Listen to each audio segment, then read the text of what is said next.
सर्वेभ्यो नमो नमः। नमस्कार। सरल संस्कृत सुगम संस्कृत में आपका स्वागत है। आज के वीडियो में हम दर्शन विषय से संबंधित अध्ययन करेंगे। देखिए, दर्शन से संबंधित हम पहले भी बहुत कुछ पढ़ चुके हैं। चैनल पर भारतीय दर्शन से संबंधित बहुत सारे वीडियोस हैं जिसमें कि हमने सामान्य रूप से दर्शन का अध्ययन किया है। इसके अतिरिक्त कुछ पुस्तकों का हमने विशेष विस्तृत अध्ययन कर लिया है, जिनमें से सांख्यकारिका है। सांख्यकारिका को बहुत ही डिटेल रूप में हमने पढ़ा है। उससे संबंधित 8 वीडियो चैनल पर हैं, जो कि सांख्य दर्शन प्लेलिस्ट से आप देख सकते हैं। उस प्लेलिस्ट का लिंक डिस्क्रिप्शन बॉक्स में है। इसके अतिरिक्त एक भारतीय दर्शन नामक प्लेलिस्ट है, जिसमें कि आपको तर्क भाषा से संबंधित, भारतीय दर्शन के सामान्य परिचय से संबंधित, योग सूत्र से संबंधित, वेदांत सार से संबंधित बहुत सारे वीडियोस मिलेंगे। तो अगर आप इन वीडियोस को देखना चाहते हैं तो भारतीय दर्शन नामक प्लेलिस्ट, जिसका कि लिंक भी डिस्क्रिप्शन बॉक्स में है, आप देख सकते हैं। आज के वीडियो में हम दर्शनों के अंतर्गत चारवाक दर्शन का अध्ययन करेंगे।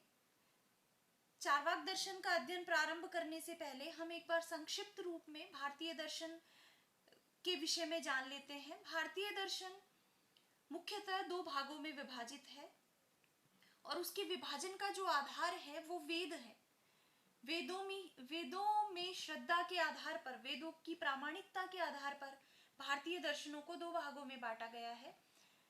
जो दर्शन वेद को प्रामाणिक रूप में स्वीकार करते हैं, वेद के प्रति जिनकी आस्था है, ऐसे दर्शनों को आस्तिक दर्शन के अंतर्गत रखा गया है। और दूसरे प्रकार के दर्शन हैं जो कि वेद निंदक हैं, वेद के प्रति जिनकी आस्था नहीं है, वेदों के वाक्यों को जो प्रामाणिक नहीं मानते, तो उन दर्शनों को कहा गया है नास्तिक दर्शन। तो इस प्रकार से भारतीय दर्शन 2 भागों में विभाजित है, आस्तिक दर्शन और नास्तिक दर्शन। उनमें से जो वेदों को स्वीकार करते हैं, वेदों की प्रामाणिकता को मानते हैं, वो आस्तिक हैं और उनकी संख्या 6 है। उनको षड दर्शन के नाम से भी जाना जाता है। इन 6 आस्तिक दर्शनों में सांख्य, योग है, वेदांत मीमांसा है, वेदांत मीमांसा, और इसके अतिरिक्त है न्याय वैशेषिक। तो ये जो 6 दर्शन हैं, ये आस्तिक दर्शनों के अंतर्गत आते हैं। नास्तिक दर्शनों में 3 प्रमुख दर्शन हैं। पहला दर्शन चारवाक है, जिसके विषय में आज हम पढ़ेंगे। दूसरा है जैन दर्शन और तीसरा है बौद्ध दर्शन। तो इस विषय को आप अपने दिमाग में स्पष्ट रखिए कि दर्शन को जो 2 भागों में बांटा गया है, आस्तिक और नास्तिक, उनकी आस्तिकता और नास्तिकता का आधार ईश्वर नहीं है, अपितु वेद हैं। क्योंकि कुछ ऐसे आस्तिक दर्शन हैं जो ईश्वर को नहीं मानते, फिर भी वो आस्तिक दर्शन के अंतर्गत आते हैं, क्योंकि वो वेदों की प्रामाणिकता को स्वीकार करते हैं। तो जो चारवाक दर्शन है वो प्रमुख नास्तिक दर्शन है। इस चारवाक दर्शन को, जो सर्वदर्शन संग्रह एक पुस्तक है जिसमें कि दर्शनों के विषय में लिखा गया है, उसके जो रचयिता है माधवाचार्य, वो चारवाक दर्शन को नास्तिक शिरोमणि की संज्ञा देते हैं। तो चारवाक दर्शन एक नास्तिक दर्शन है। इसका तात्पर्य ये वेदों में विश्वास नहीं रखता, इसकी वेदों के प्रति कोई आस्था नहीं है। अब बात करें चारवाक शब्द की, तो जो चारवाक शब्द है, इसके 2-3 प्रकार के अर्थ निकाले जाते हैं। पहला जो इसका अर्थ है वो इस तरह से माना जाता है कि चारवाक शब्द चर्व धातु से बना है। चर्व धातु चबाना अर्थ में होती है। तो इस आधार पर ऐसा दर्शन जो केवल खाने पीने और चबाने पर बल दे, वो चारवाक दर्शन कहा जाता है। तो शब्द की व्युत्पत्ति के आधार पर इसका अर्थ इस प्रकार से निकाला जाता है। दूसरा जो चारवाक शब्द का अर्थ लिया जाता है, वो इसको तोड़कर चारु प्लस वाक, इस तरह से लिया जाता है। चारु का तात्पर्य है सुंदर, आकर्षक, और वाक अर्थात वाणी। ऐसी वाणी जो सभी को आकर्षित करती है, सभी को अच्छी लगती है, वो चारवाक कहलाती है। तो इस आधार पर भी चारवाक का एक तात्पर्य लिया जाता है। और तीसरा, इसको चारवाक दर्शन क्यों कहा जाता है, तो इसके विषय में एक मत ये भी है कि जो चारवाक दर्शन के प्रणेता हैं बृहस्पति, उनके शिष्य चारवाक के द्वारा इसको प्रचलित किया गया था। प्रथमतः सूत्रबद्ध करके लिखने के द्वारा प्रतिपादित किया गया, इसको प्रचलित किया गया, तो उन चारवाक के नाम के आधार पर इसको चारवाक दर्शन कहा जाता है। तो चारवाक के विषय में आपको ये 3 बातें याद रखनी है। इसके प्रणेता बृहस्पति हैं, जैसा कि मैं आपको बता चुकी हूँ, और उन्हीं के आधार पर इस चारवाक दर्शन को बारहस्पत्य दर्शन भी कहा जाता है। बृहस्पति के द्वारा दिया गया दर्शन बारहस्पत्य दर्शन। इसके अन्य नामों की बात करें जो कि प्रचलित है, तो इसको लोकायत दर्शन के नाम से जाना जाता है। लोकायत क्यों इसको कहा जाता है?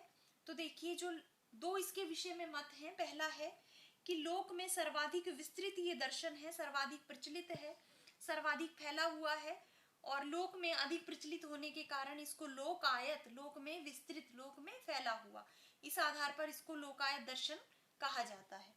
दूसरा, ये जो दर्शन है चारवाक दर्शन, ये इसी लोक को प्रामाणिक मानता है, इसी लोक को स्वीकार करता है। जो संसार हमें दिखाई दे रहा है केवल मात्र इसकी प्रामाणिकता को स्वीकार करता है, इस कारण इसको लोकायत दर्शन भी कहा जाता है। तो चारवाक दर्शन का दूसरा नाम है लोकायत दर्शन। इसको नास्तिक शिरोमणि की संज्ञा दी गई है, अर्थात ये नास्तिक दर्शनों में शिरोमणि है, सबसे उच्च है, नास्तिक दर्शनों में इसका सबसे ऊंचा स्थान है। और ये कौन कहते हैं? ये कहते हैं सर्वदर्शन संग्रह के रचयिता माधवाचार्य। आगे बात करते हैं। देखिए, चारवाक दर्शन के मूल ग्रंथ के रूप में कोई भी ग्रंथ वर्तमान में उपलब्ध नहीं है, अर्थात कोई भी ऐसा ग्रंथ नहीं है। जैसे न्याय है तो न्याय दर्शन का न्याय सूत्र प्राप्त होता है, वेदांत के वेदांत सूत्र प्राप्त होते हैं। इसी प्रकार जो चारवाक दर्शन है उसका मूल कोई भी ग्रंथ प्राप्त नहीं होता वर्तमान में। चारवाक के संबंध में इसके कुछ सूत्र प्राप्त होते हैं। देखिए, दर्शन में एक परंपरा रही है कि अपनी बात को सिद्ध करने के लिए, जैसे न्याय दर्शन है, उन्हें किसी बात को सिद्ध करना है, वो प्रमाण 4 मानते हैं। अब वो अपने 4 प्रमाणों को सिद्ध करने के लिए पहले पूर्व पक्ष के रूप में दूसरे दर्शन का मत रखते हैं। वो कहते हैं कि देखिए, चारवाक ऐसा कहते हैं कि प्रमाण एक ही है, ये दर्शन ये कहता है कि प्रमाण 2 ही है, फला दर्शन ये कहता है कि ये प्रमाण 3 ही है, लेकिन हम कहते हैं कि प्रमाण 4 है।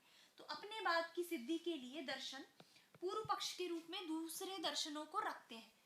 तो चारवाक दर्शन जो है, इसके सिद्धांत, इसके सूत्र, इसकी उक्तियां पूर्व पक्ष के रूप में प्राप्त होती हैं। इसका मूल कोई ग्रंथ प्राप्त नहीं होता, लेकिन इसके सिद्धांत हमें दूसरे दर्शनों में देखने को मिलते हैं पूर्व पक्ष के रूप में।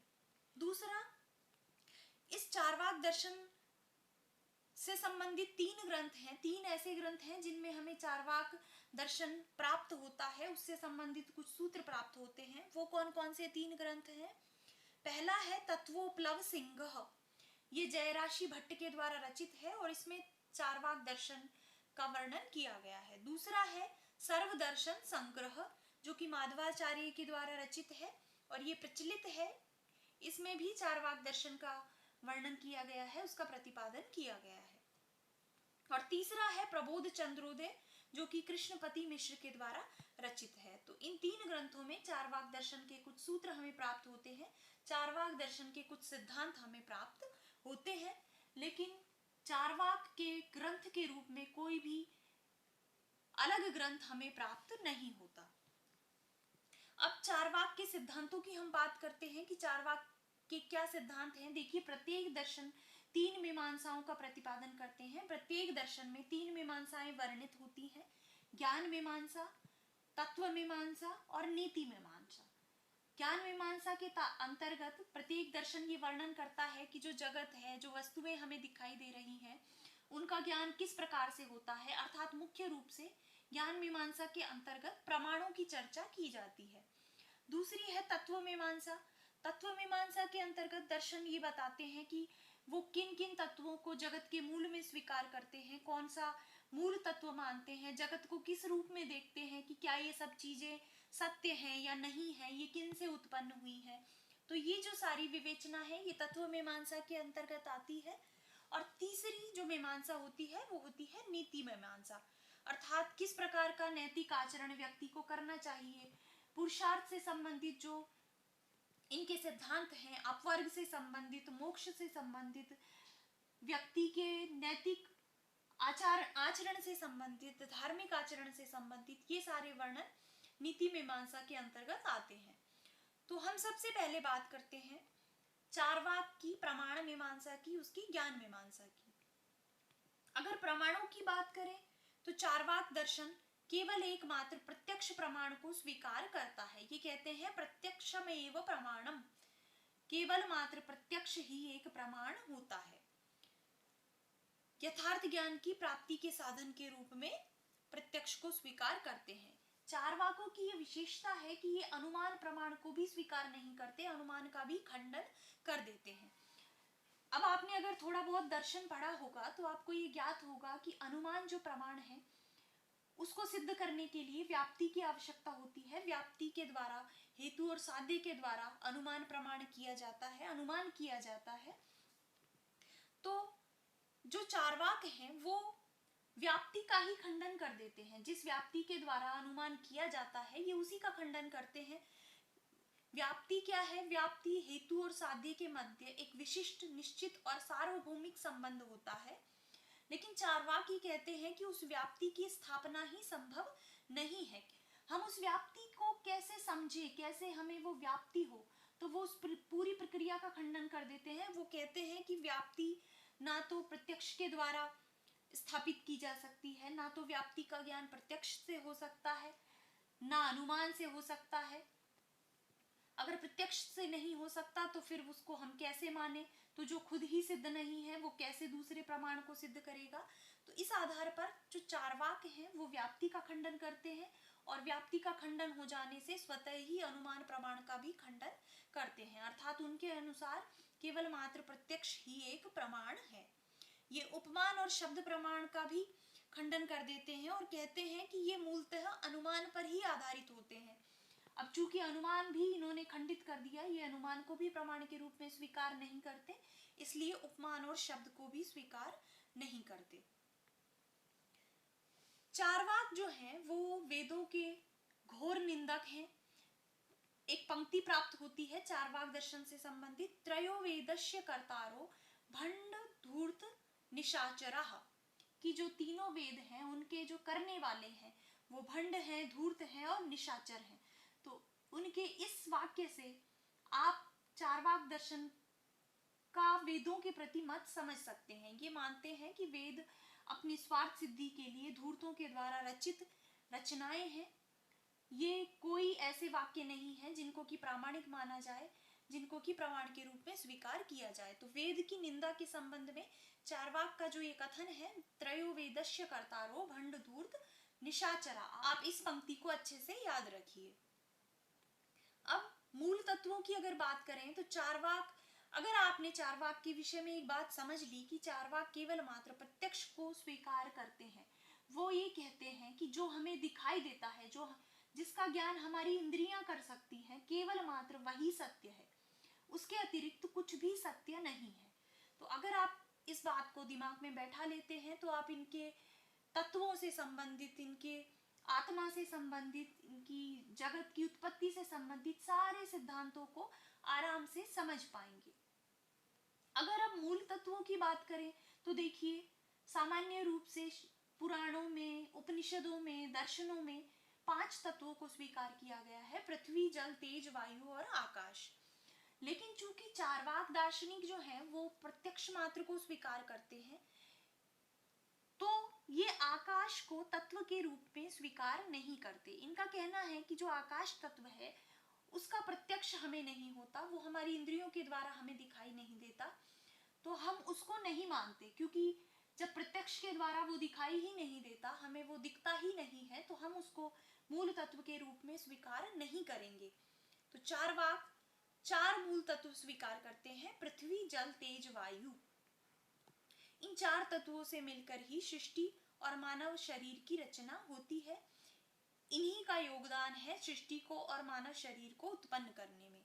आकाश का प्रत्यक्षीकरण नहीं है, इसलिए ये आकाश को स्वीकार नहीं करते। इनका एक और प्रमुख सिद्धांत है जो कि स्वभाववाद के नाम से जाना जाता है। स्वभाववाद का क्या तात्पर्य है? स्वभाववाद का तात्पर्य ये है कि ये जो चारों तत्व हैं, पृथ्वी, जल, तेज और वायु, ये चारों तत्व स्वभावतः मिलकर शरीर आदि की संरचना करते हैं। ये इनका स्वभाव ही होता है कि ये स्वतः मिल जाते हैं और शरीर इत्यादि की रचना कर देते हैं। इनके लिए, इनको मिलाने के लिए या सृष्टि की रचना के लिए, ये मानव शरीर की रचना के लिए किसी ईश्वर की आवश्यकता नहीं है, क्योंकि ये इन चार मूल तत्वों का स्वभाव है कि ये मिल जाते हैं और मिलकर शरीर आदि की, सृष्टि इत्यादि की संरचना करते हैं। तो ये जो सिद्धांत है इनका, ये स्वभाववाद के नाम से जाना जाता है। दूसरा इनका एक और सिद्धांत है आकस्मिकतावाद। आकस्मिकतावाद जो इनका सिद्धांत है वो जगत की उत्पत्ति के विषय में है। ये कहते हैं कि जगत की उत्पत्ति का कोई प्रयोजन नहीं है।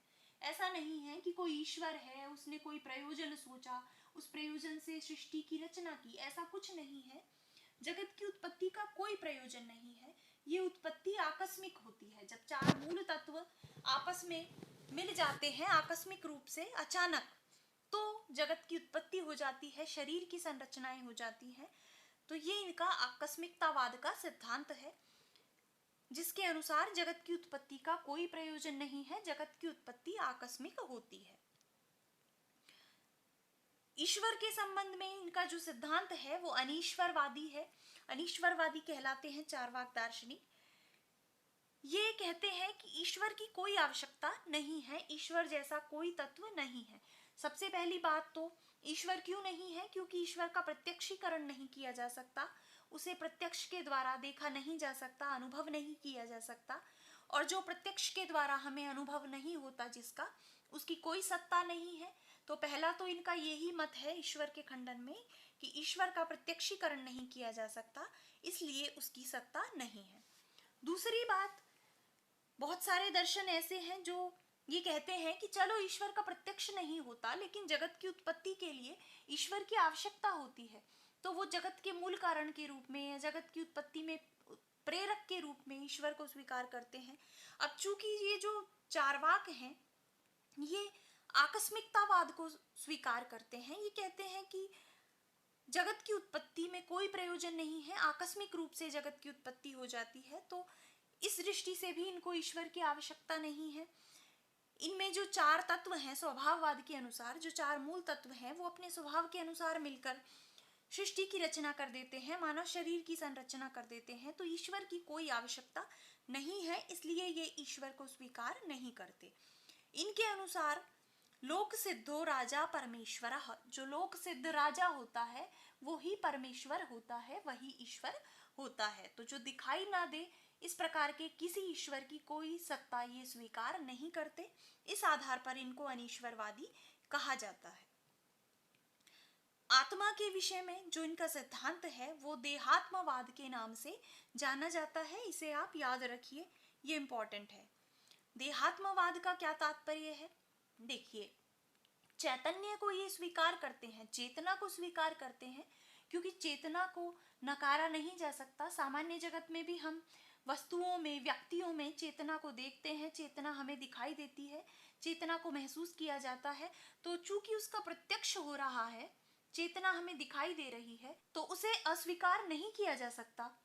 लेकिन इनका जो विचार है चेतना के विषय में वो दूसरे प्रकार का है। ये कहते हैं कि जो चैतन्य है, जिसको कि अन्य और सभी दार्शनिक आत्मा के रूप में देखते हैं, ये कहते हैं कि वो जो चैतन्य है वो भूतों से ही उत्पन्न होता है। चैतन्य विशिष्टो देह एव आत्मा, चैतन्य से विशिष्ट जो देह है वही आत्मा होती है। आत्मा नामक कोई अलग तत्व नहीं है, कोई ऐसा अलग नहीं है। जिस प्रकार का चैतन्य, जिस प्रकार का आत्मा, जीव न्याय स्वीकार करता है, सांख्य स्वीकार करता है, उस प्रकार की आत्मा का यहाँ पर कोई स्थान नहीं है।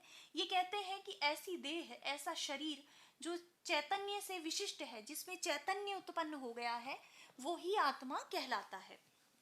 और चैतन्य कैसे उत्पन्न होता है, वो चैतन्य क्या है, तो इसके विषय में ये कहते हैं तेभ्यश् चैतन्यम, उन भूतों से ही, जो चार भूत हैं, मूलभूत तत्व हैं, वो जब मिलकर शरीर आदि की रचना करते हैं तो उन्हीं चार भूतों से चैतन्य उत्पन्न हो जाता है। किस प्रकार से हो जाता है? तो किणवादिभ्यो मद शक्तिवद विज्ञानम भूतान्येव चेतयन्ते, कि जिस प्रकार से अनाज इत्यादि में किण्वन की जो प्रक्रिया होती है उससे मादक शक्ति उत्पन्न हो जाती है। जैसे कोई अनाज है, जब वो पड़ा पड़ा सड़ जाता है, जो से शराब बनाई जाती है, तो वो किण्वन की प्रक्रिया से ही बनाई जाती है। जो को सड़ा दिया जाता है उसमें किण्वन हो जाता है, तो उसमें मादक शक्ति उत्पन्न हो जाती है।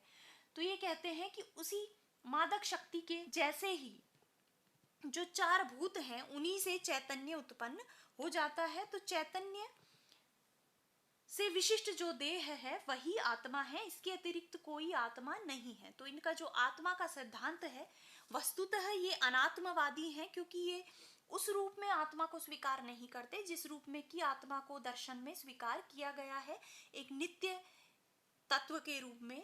तो इस कारण इनको अनात्मवादी कहा जाता है। लेकिन अगर इनके आत्मा के सिद्धांत के विषय में पूछा जाए तो इनका जो आत्मा का सिद्धांत है वो देहात्मवाद के नाम से जाना जाता है, कि चैतन्य विशिष्ट जो देह है वही आत्मा होती है। इनको भौतिकवादी या जड़वादी भी कहा जाता है। क्यों ऐसा कहा जाता है? क्योंकि एक तो बात यह है कि ये ईश्वर, आत्मा इत्यादि आध्यात्मिक तत्वों को अस्वीकार करते हैं, इसलिए ये भौतिकवादी हैं, जड़वादी हैं, और केवल मात्र भौतिक और जड़ वस्तुओं पर बल देते हैं। ये ऐसी किसी वस्तु को स्वीकार नहीं करते जिसका कि प्रत्यक्ष नहीं होता, जैसे कि ईश्वर है, आत्मा है। ये कहते हैं कि ये जो संपूर्ण सृष्टि है, संपूर्ण जगत है, मानव शरीर है, सारी प्रक्रियाएं हैं, वो भौतिक और जड़ वस्तुओं से ही उत्पन्न हुई हैं। तो इस कारण इनको भौतिकवादी या जड़वादी कहा जाता है। अब इसकी नीति मीमांसा क्या है, आचरण के विषय में इनका क्या मत है, मोक्ष के विषय में ये क्या मानते हैं, सुख दुख के विषय में इनका क्या विचार है, तो इसके विषय में भी अगर आप एक पद्य याद रखेंगे तो आप आराम से समझ जाएंगे कि ये नीति विषय क्या विचार प्रकट करते हैं। जो महत्वपूर्ण पद्य है वो है, यावत जीवेत सुखम जीवेत ऋणम कृत्वा घृतम पीबेत भस्मीभूतस्य देहस्य पुनरागमनम कुतः।